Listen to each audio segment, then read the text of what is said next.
Bana sen lazımsın zahir alemde, zahir alemde, ahir aleminde.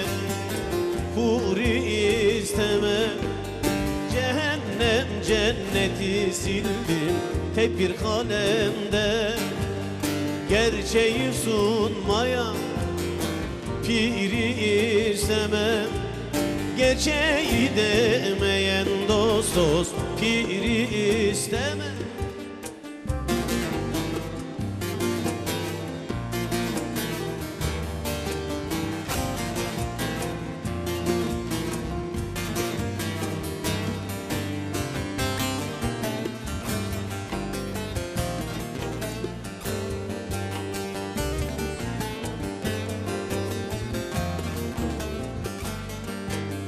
Aşka düşenlerin yanması gerek, yanması gerek.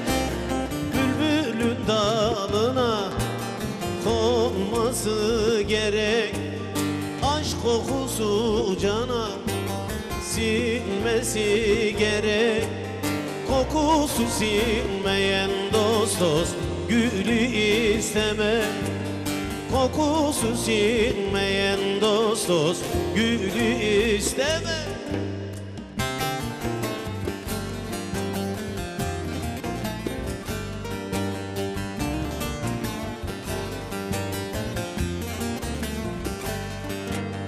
Bana bir şey anlat gerçek babında, ilim babında.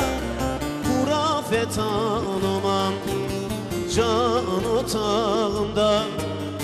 Ölüm haktır ama sağım solumda. Ölü gibi duran dost dost diri istemem. Ölü gibi duran dost dost diri